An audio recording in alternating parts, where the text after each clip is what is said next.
Welcome, everyone. I want to welcome you today to our next program of Market Insights, which is presented by International Market Centers. IMC is the parent company for our gift and home markets, which are located in Atlanta for the Atlanta market, High Point, which is designed on High Point Market by IMC, the Las Vegas market, and Juniper market, which is our new digital marketplace.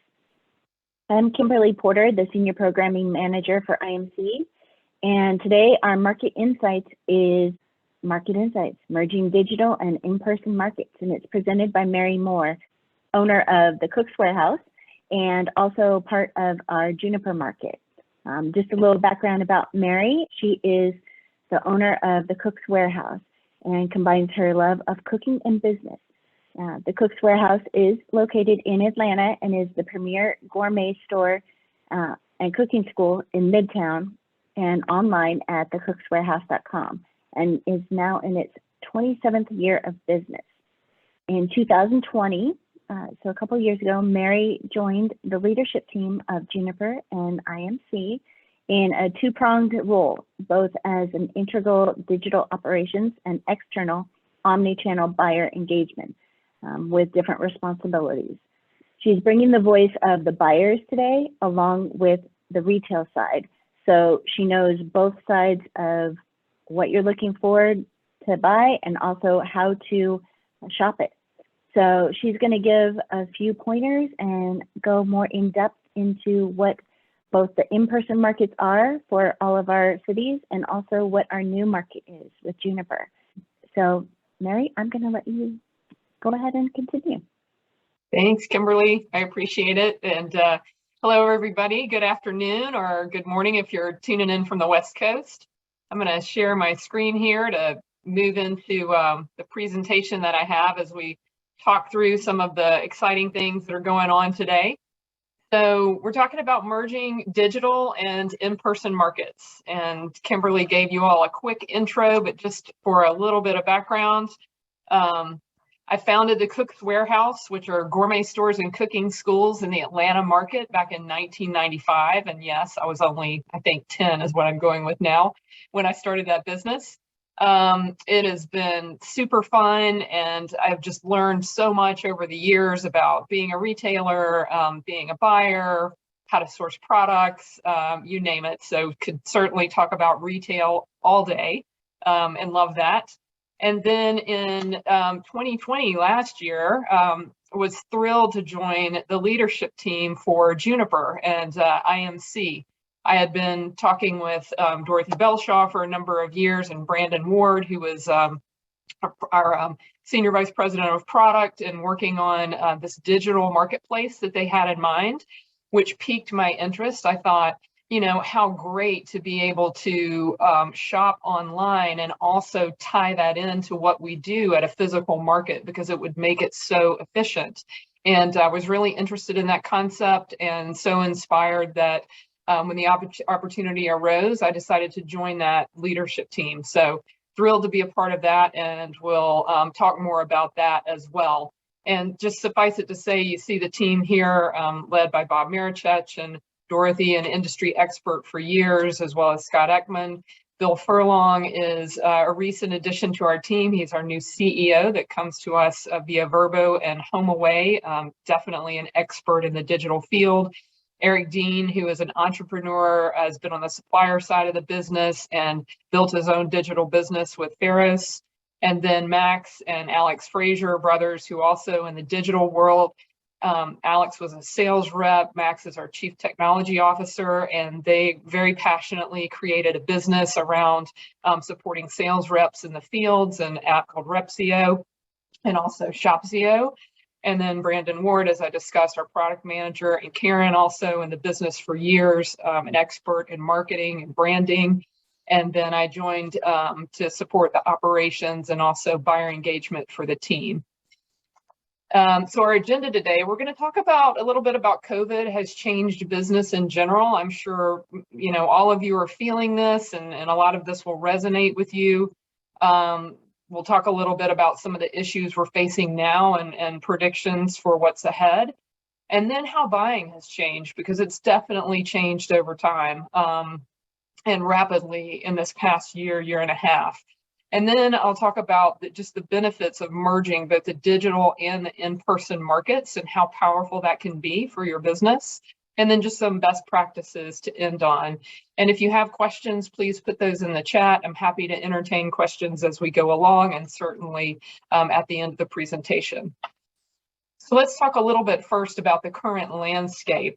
I love this quote. It's an idiom, and was interested to learn that it dates back to the 1786 when it was first said by Thomas Reed, that a chain is only as strong as its weakest link. And I think we think about that in terms of our own business and our staff and things that we do, and certainly it is very relevant in terms of supply chain today, which is really what I'm referring to.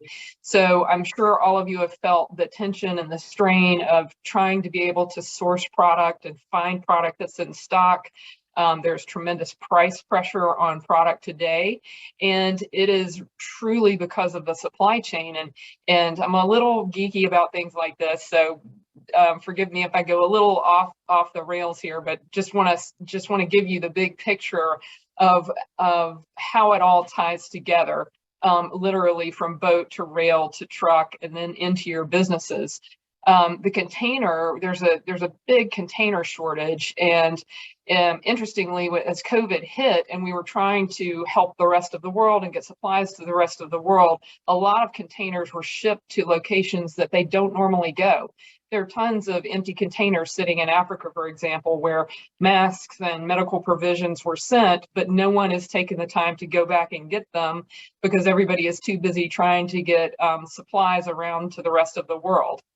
There's also a container, just sort of the pricing pressures of containers. If you're sending a container from China back to the United States, the price is as much as 13 times what the standard price is, but the inequity of sending a container from the United States back to China is only about 4 times that supply. So part of what's happening there is that shipping companies are making the decision to actually take empty containers instead of waiting for materials to get to the ports in the United States. They're taking empty containers back because they can get 13x to bring those containers back across the water. And then, so why would they be waiting? They're waiting because the rail lines are backed up. And in 2017, a lot of rail companies made the decision to become much more effective and efficient, which seems like a great thing, but also leaves you vulnerable. So when things change, it's hard to actually tweak the system quickly. There aren't as many trains on the tracks. There aren't as many employees in the system and conductors who can actually quickly spin up more trains and run more trains, which is the demand that we're seeing today. And then in the trucking industry, as we move further back along the chain, there is actually only one qualified truck driver for every 9 positions available today. So you can immediately see the stress that there is on that system as well. It's hard to find truck drivers to drive the trucks, to take the goods from the manufacturing facilities in the US to get them all the way down either to the trains or the ports, to get them on the boats to take them across the water so that more goods come back. So, you know, it's daunting to say that there's no end in sight, but truly at the moment, and sort of with the holidays upon us, depending upon the supply and the demand during the holidays, predictions are it's going to be at least a year and maybe a little more than a year before we see true relief and then the global supply chain getting back to some sort of state of equity or normalcy.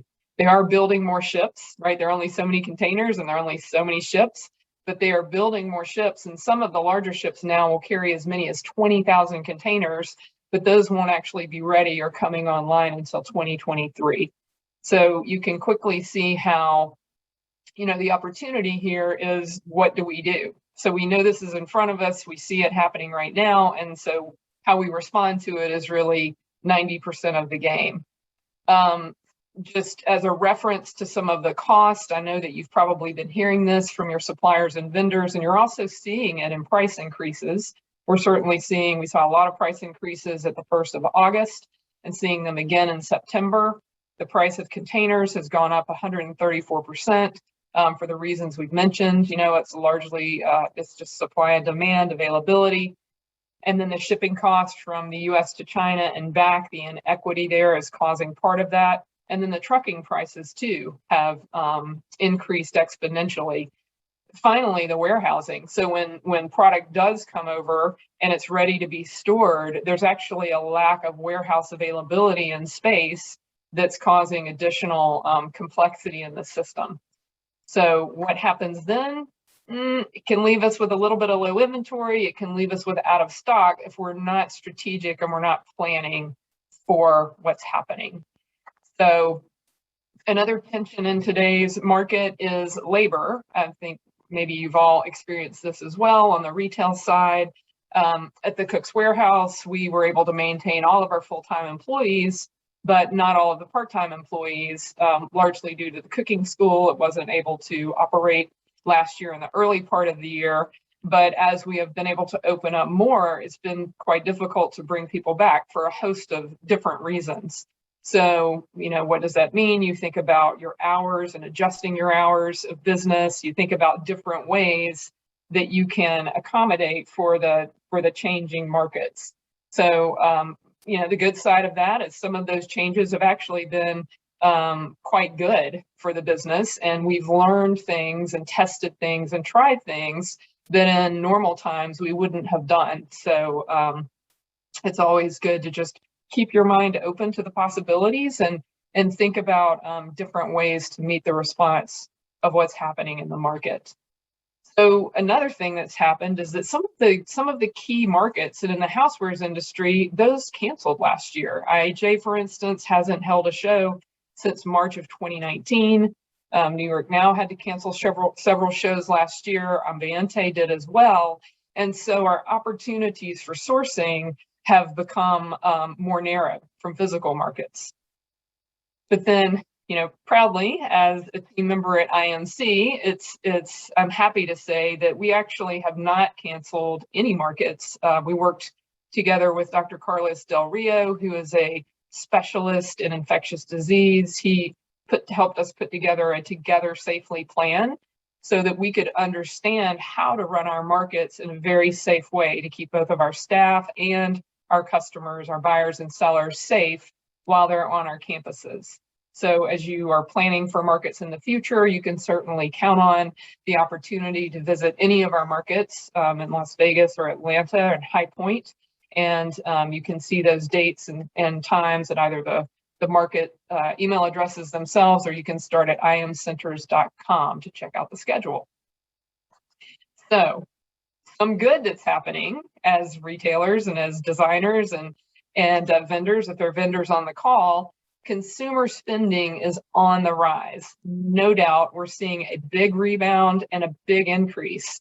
That met with the tension of, gosh, I can sell as much as I can get my hands on is sort of what we're thinking right today. And that's kind of true because consumers are spending again. So this is a great report from Statista about how the rebound is happening. And then I love this next one, a study that Deloitte did, and up at the top, cooking at home. So this is a study about what people are more likely to do. What were they doing pre-pandemic versus post-pandemic? So 6% were less likely to cook at home pre-pandemic, but 50% are more likely to cook at home on an ongoing basis post-pandemic. So I think these are very interesting statistics. Shopping online, if you haven't thought about your own website for your business, certainly an important time to do so. Delivery, pickup, all of those things are important to retail. But interestingly, shopping in store, 19% were likely to do that and had that habit pre-pandemic.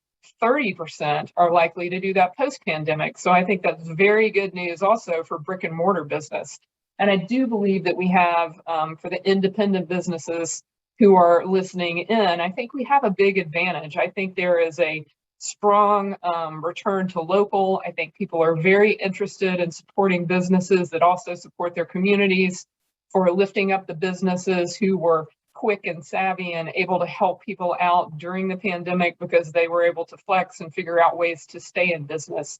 I think for all those reasons, you will continue to see increased loyalty and shopping in your stores. So all the more important to have inventory and to be in stock. So one of my favorite quotes, never let a good crisis go to waste. We have certainly been in the midst of a crisis.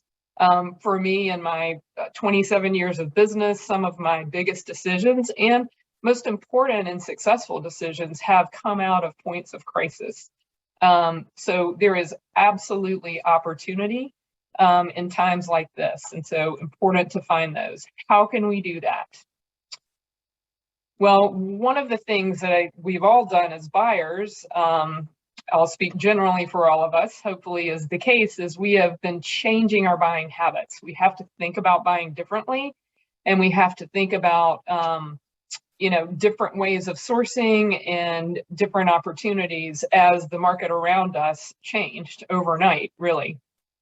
So what we see is that there's truly an omni-channel buyer landscape now, where it used to be more one-sided for maybe physical markets and sales reps and much less digital. That has changed exponentially over the past year and a half. So buyers are buying in all four of these different areas. They're buying with inside sales and field reps. Buyers are going to physical markets. They're buying on digital marketplaces, and they're also buying on vendor e-commerce websites. And a lot of my vendors have created their own e-commerce websites. You might have experienced the same. And then some of them are also joining these multi-site, marketplace, digital marketplaces that they're a part of, as opposed to just having their own website. So as we look at some of the statistics, it's very interesting to see in 2019 versus 2020 how things have changed. Buying has increased quite a bit on vendor websites. Sales rep purchasing has gone down a bit, and I would say some of that is likely due to the fact, the increase of buying on vendor websites where the sales rep might not necessarily be tied in. It doesn't mean you're not still having conversations with your sales rep about those purchases, but you're not placing it directly with them. Trade show purchasing has gone down a little bit. This is for in-person and in-show purchases, certainly because some of those major trade shows weren't even happening for the last year, that shift has changed, and some of it because people may be starting orders at the trade show, but completing them when they get back to their office, either online or with their sales rep over the phone. So B2B marketplaces, the highest increase of all, there's still only 10% of purchasing. That is largely due to the shutdowns, and that this void has created digital marketplaces to really bloom and really blossom. So there are a lot of them coming online. And as with every opportunity, a lot of people want to get into the game. And we will see over time who rises to the top and what businesses actually prevail and do really well and provide the tools and the functionality that buyers need as they're shopping online.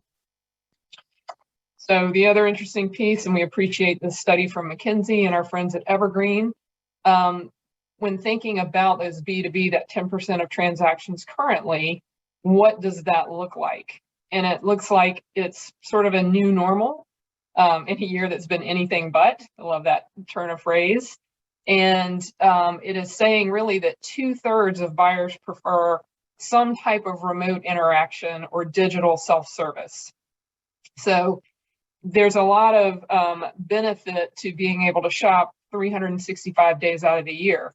So we can meet with sales reps and vendors and principals of companies when we're at markets, but during the rest of the year, we now have some really good options and more, even better options on the way for how we continue to conduct business as time moves on. So here's a little bit of a picture of the landscape. Juniper Market, I am thrilled to say, is launching very soon. It's launching in 2021, and given that we're at September 15th, that means it's soon. Cannot wait to share a little bit about Juniper Market with you, and we'll do so in a few minutes. There is also Tundra, Abound, New Order, Fair, and Jor.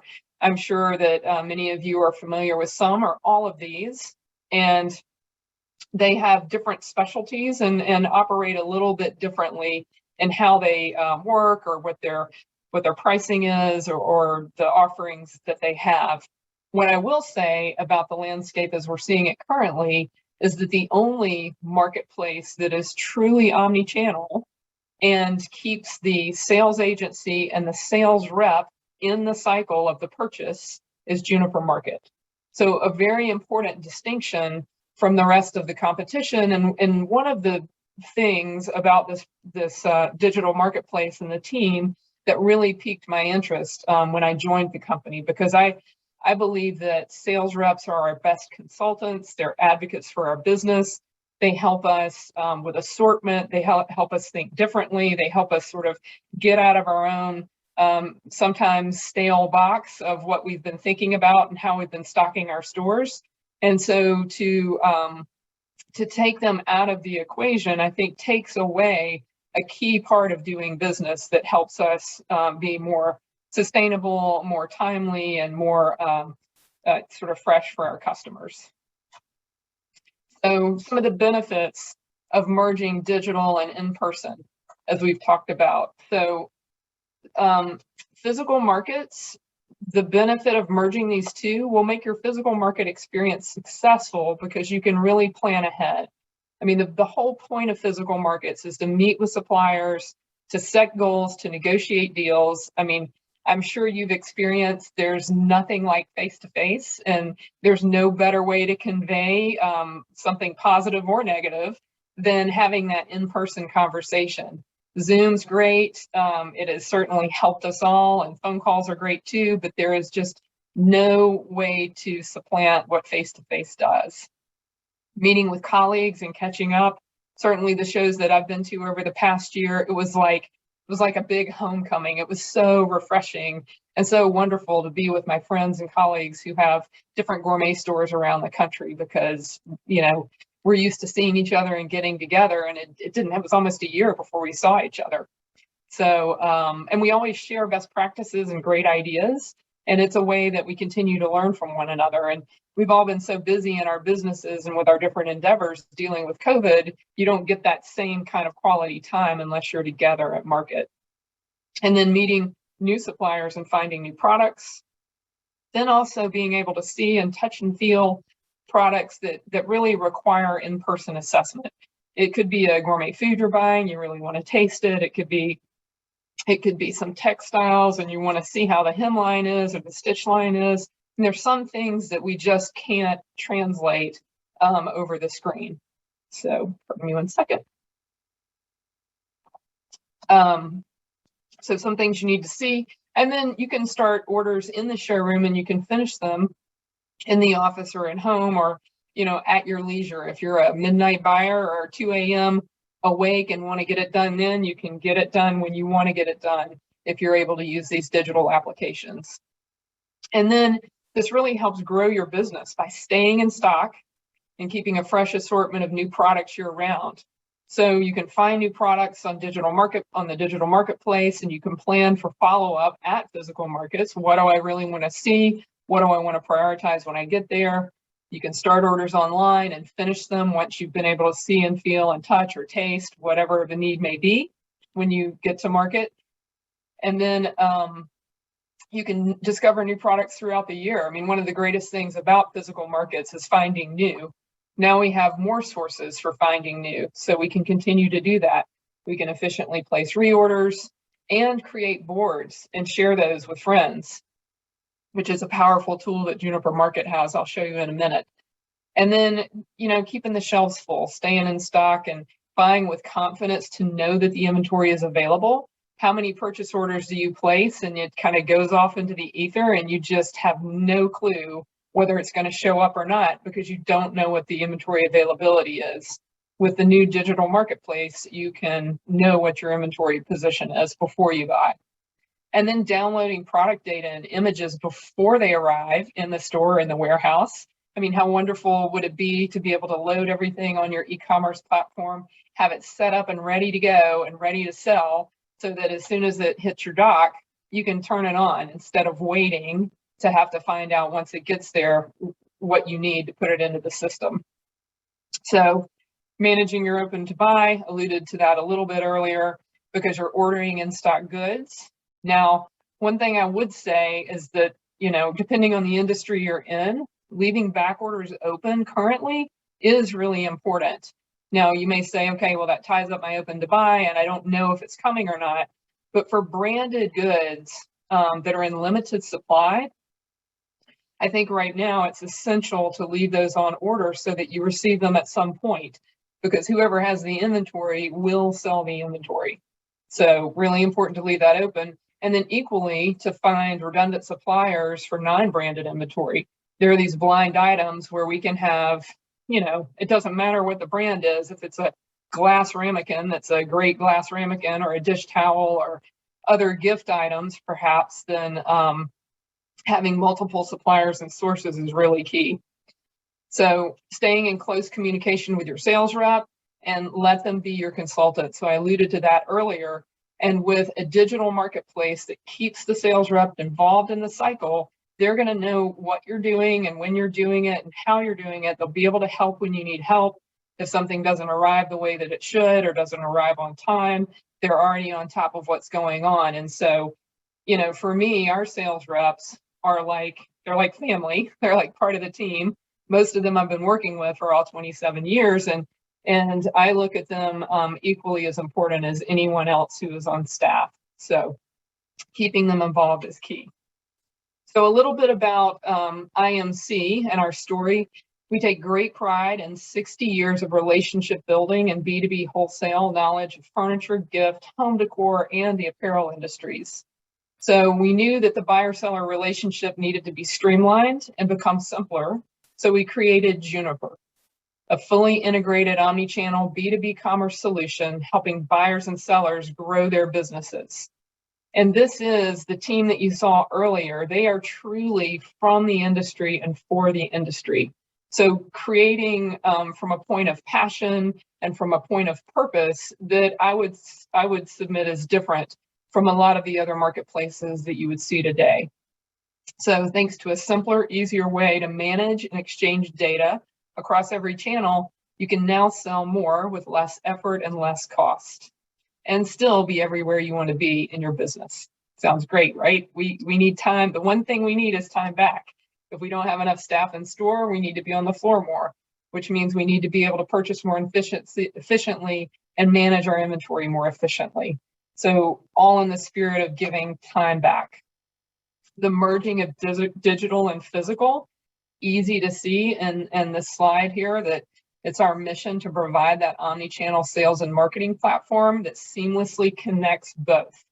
IMC's in the middle, we've got our physical markets to the right, we have Juniper Market and Juniper Commerce, which is really a software solution suite for the vendors and the seller side of the business, helps tie everything together. And that really creates the power that allows us to do business anywhere and everywhere with our suppliers and vendors. And then we're connecting retailers, designers with a unique collection of established and emerging brands. You can shop brands you know and trust and some fabulous new finds to create a retail environment that is uniquely yours. I mean, you all know that there's not one customer coming in the store that says, hey, show me what you've had for the last 3 years. Everybody wants to see something new. Everybody wants to see your curated assortment. That's why they come shop with you. That's why they trust you, whether you're a retailer or a designer, all the same. So the power is in supply, and the power is in seeing the possibilities. Juniper Market creates those possibilities. There's enhanced search for product discovery, which is great. And as you continue to search, as you continue to use Juniper Market, it will actually start to suggest things to you that you might not have thought of. So it will actually assist with your shopping the more that you shop. You can maintain a profile, so you have fast and secure ordering. net 60 terms and discounted shipping for qualified buyers is in the works. And then there's instant access to new suppliers. You can maintain direct access to your sales reps, unlike any other marketplace today.